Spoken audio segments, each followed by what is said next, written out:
Hey guys, it's Caleb from ModInfinite Motorsports, and today we're going to be reviewing the Battle Aero Honda S2000 chassis mount splitter. Now the really cool thing about this kit is that it's 100% bolt-on. You don't need to modify or drill your OEM frame.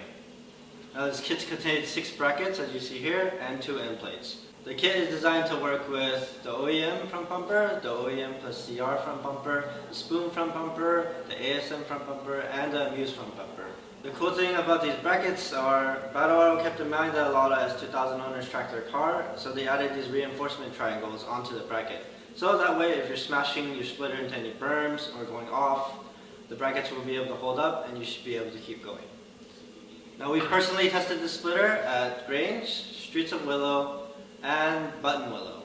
This splitter held up, we've gone off with it, we've hit berms with it, and the splitter held up just fine.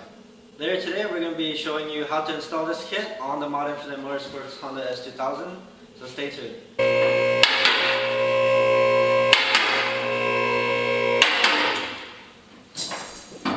Alright guys, now we're going to be installing the kit onto our Honda S2000. And once you take the bumper off, you're going to get the sandwich plate and you're going to get a bolt and a washer. What you're going to do is you're going to slide it into this part of the frame. So you're going to make sure you want the back bolt in first, and you're going to slide it in like so. And your bolt should come out like this. Once you have that, you're going to get the top bracket, which looks like this, and install it like so onto the frame. Then you can get another washer and another nut and turn it on. Alright, now that you guys have the back bolt in, what you're going to do is you're going to tighten it a little bit, not too much. And you're going to do that with 2 14s. You're going to get a 14 socket, 14 deep socket, and a 14 wrench.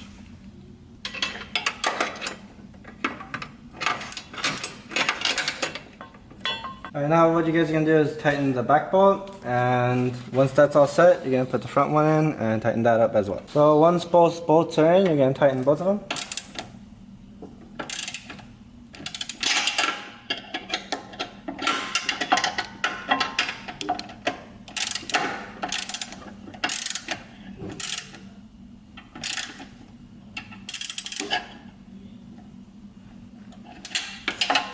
And move on to the next side. Exact same process.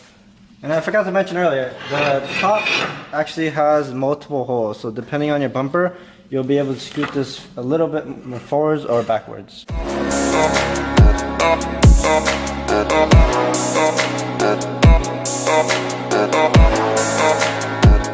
Alright guys, now that we have the top bracket installed, you're going to want to attach the bottom bracket to the splitter. Alright, now that we have the top bracket installed and the bottom bracket installed on the splitter, we're going to lower the car onto the bottom bracket and put the bolts in.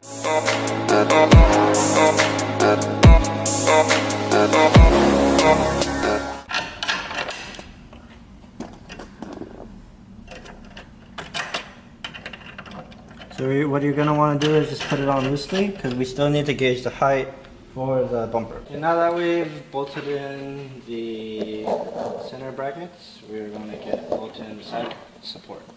Now this one you can put in any of these 3 bolts, but we're going to choose the bottom one. Alright guys, we finished the install pretty much. We actually ended up flipping the bracket. That's the great part about these brackets, they're pretty universal. And the reason we had to flip it was because this Muse bumper has brake clicking right here, and it got in the way of the splitter bracket. So all we did was flip it and it clears it now. And we have the side support installed right here. And it's on a, there's a slot right here, so you can adjust the height of it. Pretty simple. You might have to remove this nut right here, but you'll still have this one holding this in place.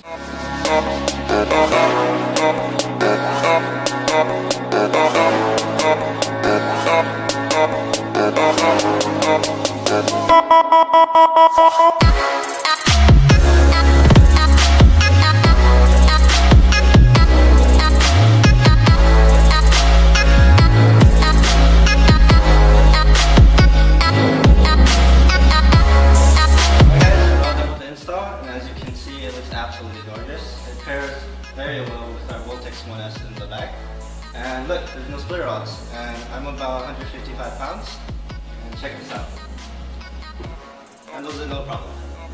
So, if you guys have any questions about the products, we'll have all our social media links in the description down below. And thanks for watching.